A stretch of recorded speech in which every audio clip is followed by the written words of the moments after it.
Okay, so for this month, I wanted to do a video around colour picking. I see on a very regular basis people getting really worried about colour, picking the right colours, thinking that they have to use an app for using colours, and just basically doubting their ability to be able to spot a colour. And and it's a real thing. I do totally and utterly understand it's a real thing.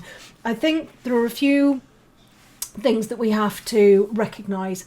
One is we all see colour very differently. I think that's something that is very, very important to understand. Two is all our screens are different. So you can look at an image on your computer screen, on your phone, on your tablet, and they all might look slightly different. And three, honestly, in the whole scheme of things, colour isn't that important. And I know you're probably looking at me going, oh, Bonnie, for God's sake, of course it's important. If I'm drawing somebody's dog or cat or horse or whatever, we've got to get the colour right. And yes, I agree. I do agree with that. But actually, it isn't really that important. The dog, if you're, if you've taken a picture of your dog outside or you've taken a picture of your dog inside, in sunlight, in dark, the colours are going to be very different. Nellie looks sort of very chocolatey brown when she's inside and it's quite dull. Outside on a sunny day, her face looks remarkably ginger, and her body almost looks white sometimes. The light makes a huge, huge difference. So I want you to understand that colour isn't that important. What's really important are values. This isn't a video about values. I've done videos on values before, but I wanted to do a quick video on how to pick colours quite easily. And I'm not going to be doing this thing where I've seen a few artists do it, where you put your mouse on here and you pick a colour and then you pull it over here, because I each their own, and of course there are no right or wrong ways of doing anything. But to me, that's almost like you've then got to choose what colour that's going to be, and do you then kind of match your pencil to it, and your pencil's not going to match what's on the screen, and I find that. I don't think we need to go that far. I don't think we need to make it that complicated. When you're first starting with something, I think the best thing to do is to try and pick a pencil that basically matches the base colour of what it is that you're drawing. And the more you do, the more experienced you get, the more you'll be able to kind of mix your colours and look at what colours you're going to use to create the layers, basically. So I've got three very different pictures here. This one, dog, is a very yellowy colour, this one.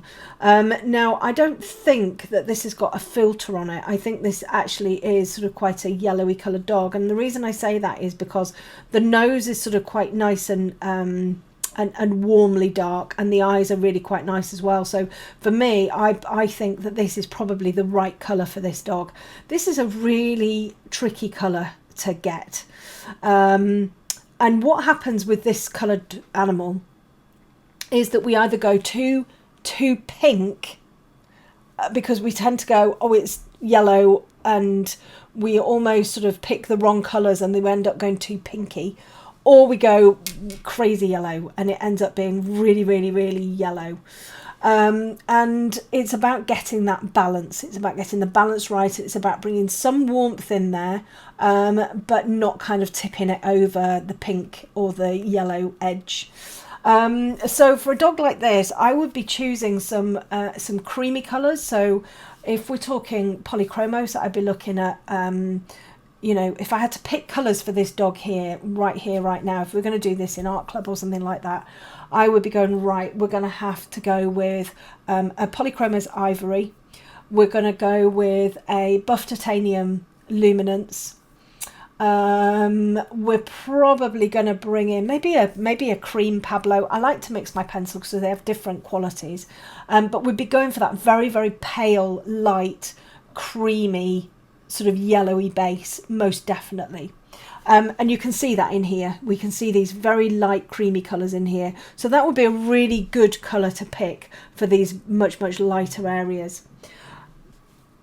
So yeah, so that's going to be a really good base. And this, to be honest, this is, if you squint your eyes at this piece, there's very little contrast. You've got some darkish colours in here, but actually it's quite a flat colour. Your little sort of value changes are going to come in these sort of darker little bits in here, and this is where we need to start thinking about, okay, so what colour are we going to use for these mid-tony bits? If we look at the darker colours first, if we go with that principle of picking three base colours, this is definitely like a dark sepia. Polychromos dark sepia. It's almost greeny in colour, and you'll find that when you get a little bit of the yellow and everything in there as well, this is going to look a little bit greeny, and actually it pretty much is quite a greeny colour, to be honest.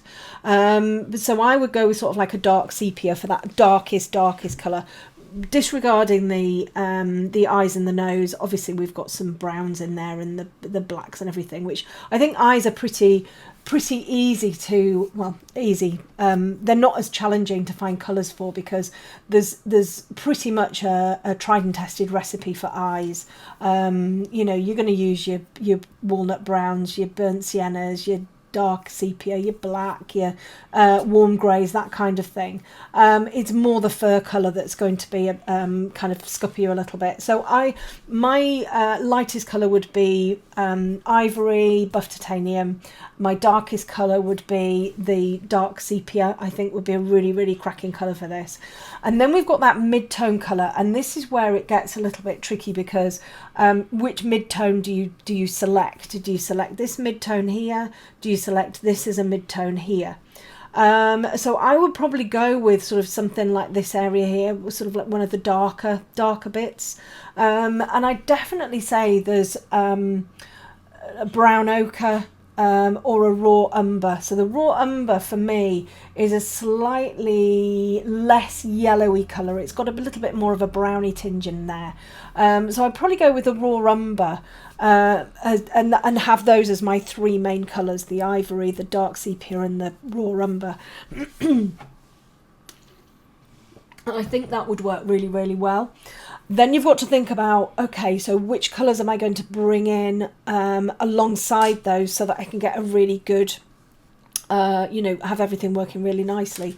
For me, when we're talking about yellows, it's definitely about the complementary colours. Might be a little bit too small to show on here. Let's have a look at the pure colour. We go with like a... Yeah, I'm going to go with sort of like the yellow as the pure colour. I don't know whether you can see this in my little video-y bit here, but basically the yellow is the pure colour. You're talking violets, you're talking those purpley colours. So what's going to work really well is using those violetty shades. I find the luminance pencils for this the best. So we're talking sepia 10%, we're talking violet grey is another good one. And those mixed in with those yellowy colours are going to give you some of the help with this kind of thing in here. Help where it's a little bit darker, help down here in these bits, you know, where you've got the cheekbone in here. Always a tricky one. You know, you get your lighter colour in there, your ivory, your buff titanium, and then it's like, oh gosh, what do I put in here? Do I put a bit of grey in there? Of course, you mix your grey with the ivory colour, and it doesn't always come out how you would expect it to. But if you use that lovely sepia 10%, that lovely sort of violetty colour, that's going to work really beautifully in here, and it is going to give you this effect. That's what it's going to look like. When you're picking colours to go on the top of others, you've got to think about not necessarily the colour that you're putting on the top, but what the mix is going to be like. How is it going to mix together? And this is another reason why I'm not a huge fan of swatching out all of my colours right from the beginning, because I have no idea how the colours are going to mix. I have no idea what colours I'm going to use as I'm putting them down, and I like to either mix on the paper if I'm using pastel mat, or if I need to have a little bit of a scribble on the side and go, oh, if I put this over this, what's it going to look like? I think that's a good idea. I've got to the stage now where I can basically mix colours in my head. It's how I work. It's how I find things work the best for me. I understand that not everybody can do that, so mixing on the side and going, oh, I put a bit of ivory down, I want this colour, what's going to happen? Anything that you need to do basically is going to be good for you. But I would say the colour picker apps come up an awful lot, and people are like, oh, try a colour picker app. No, I'm not sure about this colour. Oh, try a colour picker app. Actually, the colour picker app picks up some really weird combinations, and it's picking up just one tiny pixel, and actually doesn't give you a good representation at all, I don't think. And for me, I think a lot of the time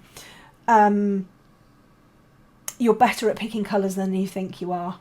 Basically, I think everybody, if I ask the question, what colours would you pick for this dog, I guarantee that if I got 100 of my students, I guarantee that 100 of my students would pick the right colours for them. They might be slightly different, but they would pick the right colours. And you don't need to rely on an app that picks per pixel on a digital photo. I just think you're much better at picking colours than you think you are. So that would be my sort of simplistic way of picking colours for this particular dog. There's going to be some areas where you're going to want a little bit of warmth in there. So, it might be that you bring in a little bit of walnut brown, glazed very, very, very gently over the top of like a raw umber or a brown umber, or even your ivory. A little bit of that walnut brown over the top there is going to give you sort of like this kind of thing as well. So it's about not necessarily looking at the colour of the pencil and thinking, oh, that's not going to do any good because it's really dark. When you use it with super light pressure, you get a really lovely shade of that colour, and that's something as well to really remember. Glazing really, really helps. So you can actually build this dog in those three colours. And then you could glaze in at the end some more colours. So you could glaze in a little bit of a bronzy colour in here to get this sort of more greeny shade in here. You could glaze in a little bit of yellow ochre if you wanted to get a bit more a bit more of the yellowy colour. It's quite yellowy down here. You might want to bring in I wouldn't recommend using an orangey colour on this, but it might be that you end up going a little bit too yellow and you want to pull it back again, in which case if you want to pull it back, I'd introduce some pink. So if you come down here and you've gone a little bit too yellowy in here and you're thinking, oh crikey, it's too yellow, introduce a little bit of pink glazed over the top of it, and it will just pull it back and balance it out a little bit more. And again down here I'm seeing sort of some pink, tiny bits of pinky shades down in here as well. Not a huge amount, but again you've got to be really careful not to end up going too pink or too yellow. So this was quite a tricky one because it is quite a flat colour, and it is sort of quite the same throughout. But hopefully that's kind of helped you. And then of course you've got your paler colours in there, you've got some pinky colours and whatever. But this fur, I think, using those three main colours and then bringing in those complementaries, those violets, and playing around with the glazing, I think it's going to work really, really nicely. Okay, so we're coming on to something very different here. It's a human eye, and we're getting into drawing more humans, or I'm getting into drawing more humans. So I thought this would be quite a good one to sort of talk through and have a chat about what colours you'd use with this. Not the best photograph to work from because it is sort of quite blurry up here. The eye's not too bad, but this is going to be quite difficult to draw. If you're going to choose something to draw, you want it all to be in focus, really, unless you're drawing sort of like quite a big subject, or you're drawing the whole face and bits of kind of in or out of focus. So talking about the skin specifically, looking at the skin around the eye, there's some really, really dark colours in here. Now the luminance colours are going to work very, very, very well on here. They're going to work really nicely. I can't remember the colours that they've changed. They were the dark flesh. I think they're called warm earth now. I can't be certain. But for me, the dark flesh 40, the dark flesh 5, and the actual dark flesh are going to work really beautifully up on here, up in this dark area here. Yes, so sorry, that was my post just arriving. Very, very noisy on the floor as well. But I would start off with something a little bit lighter. So if we look at the lightest colour through here, again, probably sort of buff titanium, maybe sort of like a little bit of the beige red that used to be the light flesh, the polychromos. Again, mixing your pencils is absolutely fine. We come down from being quite yellowy here and actually a little bit sort of peachy coloured. So something like a burnt ochre, even though it seems like, gosh, it's quite a strong orange, actually just glazed in together with your buff titanium is going to give this really nice colour. The other thing as well is when you're drawing skin, you're going to be layering. So you draw sort of like a light layer in first of the palest colour. You maybe bring in like a burnt ochre, and then you go back in again with your paler colour. It's just going to dampen it down a little bit, lighten it a little bit. You're going to get that peachy colour coming through. Or you could use something like a burnt ochre 10% in the luminance range, which is that paler, again, sort of paler colour. You can use a little bit harder pressure in there. Ivory, I don't think I think it's more orangey than yellowy. So I would stick away, I'd stay clear of sort of like the ivories and the creams and stuff like that. And I bring those more sort of peachy, orangey tones in. As we come down here, it starts to get a little bit pinker. And then we get sort of, it starts to become sort of quite light. This down here to me is a little bit bluey, a little bit violety. Definitely down here, a little bit violety. So we probably bring in some sort of violety tones down here as well. Ultramarine violet mixed with sort of like a pink white, something like that. You're going to get the violety colour coming through, but the pink white is just going to sort of dampen it down a little bit. And again, we go sort of more peachy tones down here. Coming underneath the eye here, this is quite a strong colour. This is, again, really, really quite strong peachy, orangey colour in here. And it's important that you get your values correct. It's very easy, and I've done this with the first one that I drew. It's very easy to draw sort of very, very pale skin like this, but then when it comes to these darker areas, it gets a little bit more scary, because if you bring really dark tones in, particularly on sort of children and stuff like that, you end up making them look like they've got black eyes or they're bruised. So you've got to be quite careful with those colours, but you know, there's a fine balance of overdoing it or not doing it enough, if that makes sense. So you can see through here, there's lots of sort of pinky tones in here mixed in with those peachy ones. So we'd be looking at things like, I'd be looking at the burnt sienna 10%. I'd be looking at the that beige red in there. I'd also be looking at something like a pink madder lake, again glazed in over the top of those peachy colours, which is going to bring out that pinky, because it is quite a vibrant pinky colour, and that then is going to kind of help sort of make it a little bit pinky, but not too much, if that makes sense. The lighter coloured pinks, what happens is you get tempted to press a little bit harder, and then you get some really like pinky tones, whereas this is much more of that sort of rosy peachy colour. Again, around the eye here, this is very much in that sort of, this is like almost like a sanguine. It's a definite orange in here, definite orange. If I just did what I said we weren't supposed to do, but we picked, you see that orangey tone in there. You know, that is a definite sort of sanguine colour in there. And again, you know, quite important, what happens when we do something like this, we see a dark line and we put a dark line in here. Normally I would use dark sepia for my animal eyes, but for human eyes it's very different. So finding that sort of, you know, happy medium and getting those really nice dark pinky sort of peachy colours in is really, really important. And then, like I said, on the top of the this crease here, this is really quite dark. Again, if I just sort of bring that in there.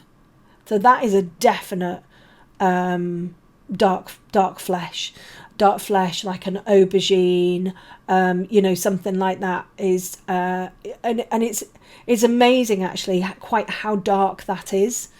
If you look at the you know, where we had the bottom eyelid there, which is the bottom of that colour, and then we've got this top bit in that crease. The difference is really quite remarkable, and this is what you need to be getting in your. You need to get those value contrasts in there. It's going to make a big difference.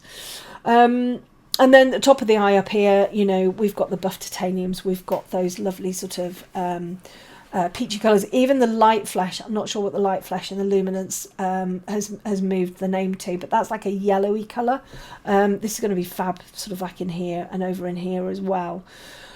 When we come to the actual eye, you know, you can pick all sorts of different blues in here. The voice is going. The dark indigo is a really good dull blue.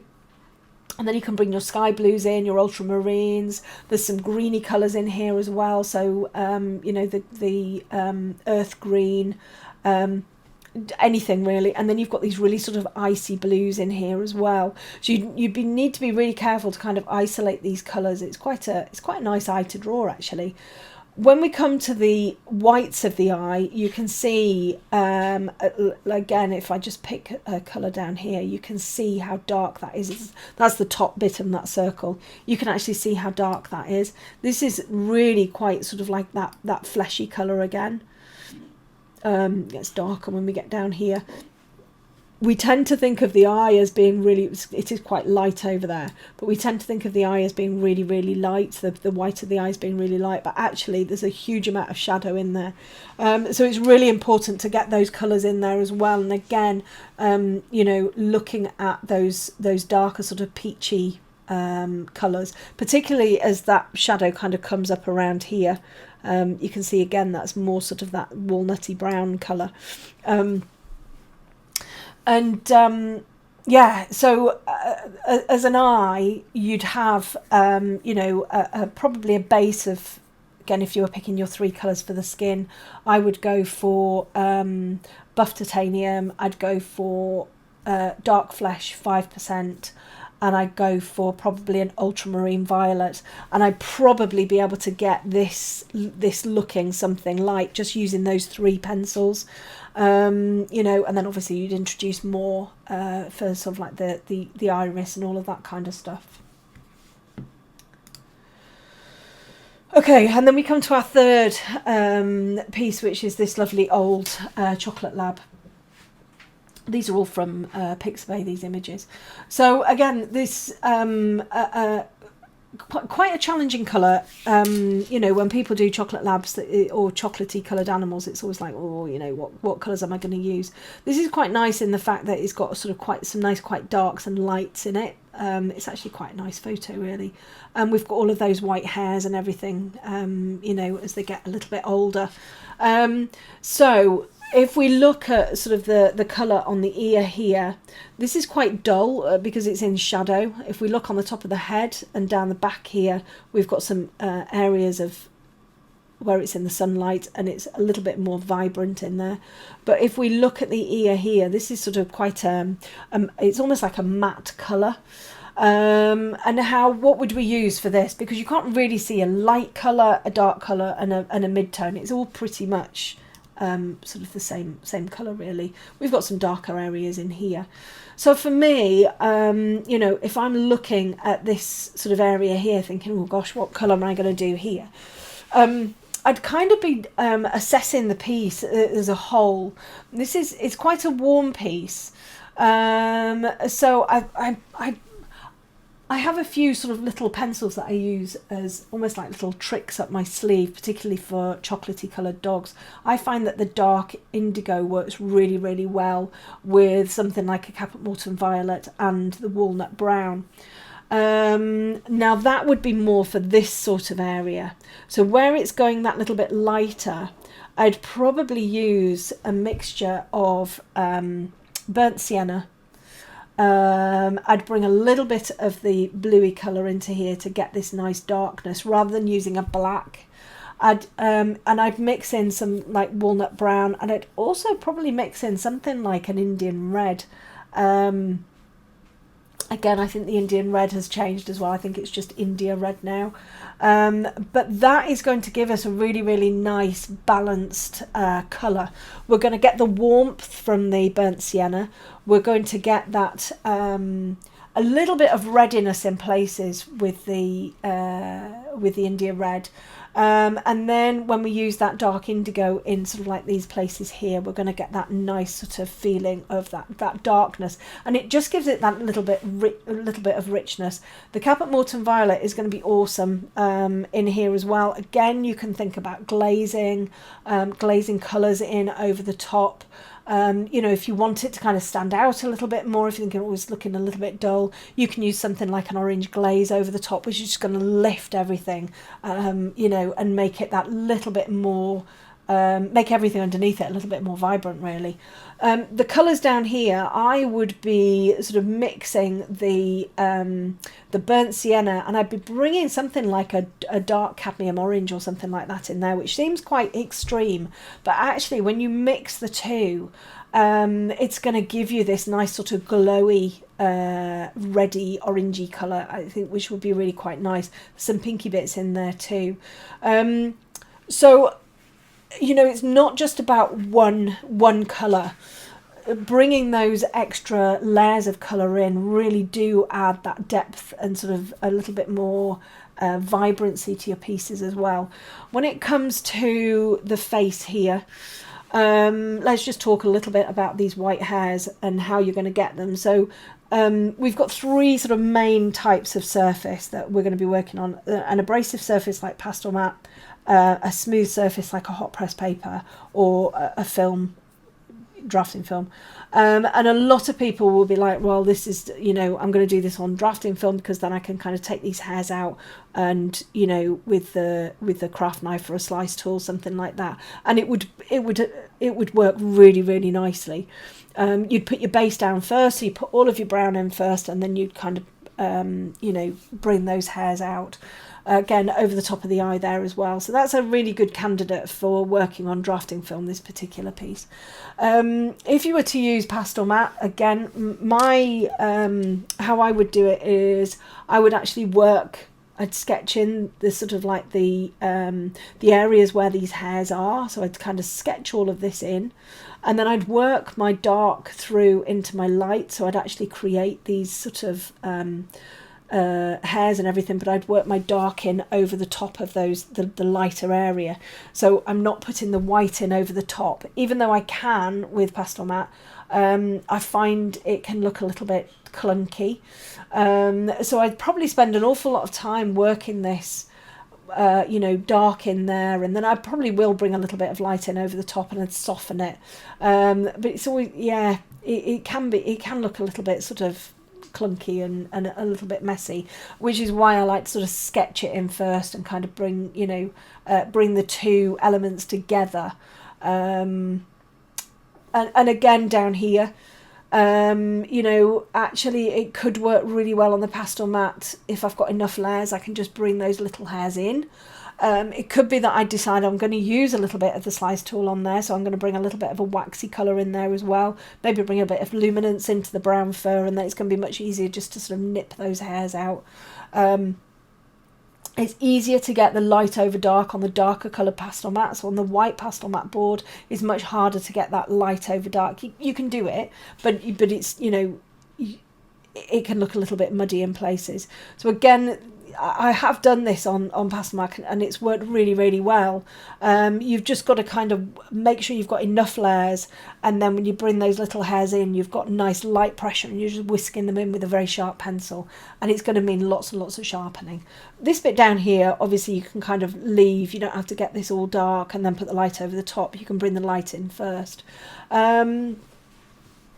If you were to use hot press paper, again, this is kind of about, I guess you could use the slice tool, you could use the indenting method. I think unless you've got the patience of a saint, it can look really messy, particularly with something like this. Because you'd basically have to draw all these little white hairs in.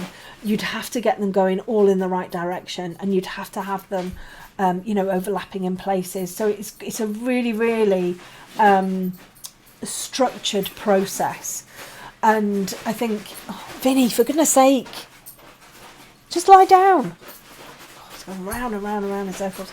I think you've just got to be really quite careful if you're going to use that indenting method, that you don't, you see, this is where I fall over, because I get a little bit slapdash and I'm like, I start off really well and then I'm like, I'm bored with this now. I just want to get into the colouring bit. And that's where I fall down, because then my hairs get a little bit wrong, or they're in slightly the wrong direction, or it looks a little bit hit and miss. But you know, that is a method you could definitely use with this on your hot press paper, and it would work well if you've got the patience, you know, to kind of make sure that you're you know, you're getting everything in the right places, basically. If you weren't going to do the indenting method, again, you could bring some wax pencil into there, or more waxy pencil into there. Those softer ones work really, really well, and then you can just sort of pinch them out with a craft tool or a slice. Particularly these sort of stray ones here, you know, if you can do that, that's going to work really nicely. If you didn't want to do any of that and you're just using your hot press paper, then it's a case of working around them. It's a case of sketching those hairs in, and it's a case of kind of, you know, almost drawing around them, which it's not always the best way of doing something. Again, it can look quite clunky. I guess you could use like a white polychromos, which it's got a little bit of a resist on it. You could bring that in just to kind of bring all of those hairs in. Again, a little bit like an indenting method, which could work quite well as well. We're saying they're white hairs. They're probably like a warm grey 1. You know, they're not going to be overly white. Let's have a look. Just bring a little bit of...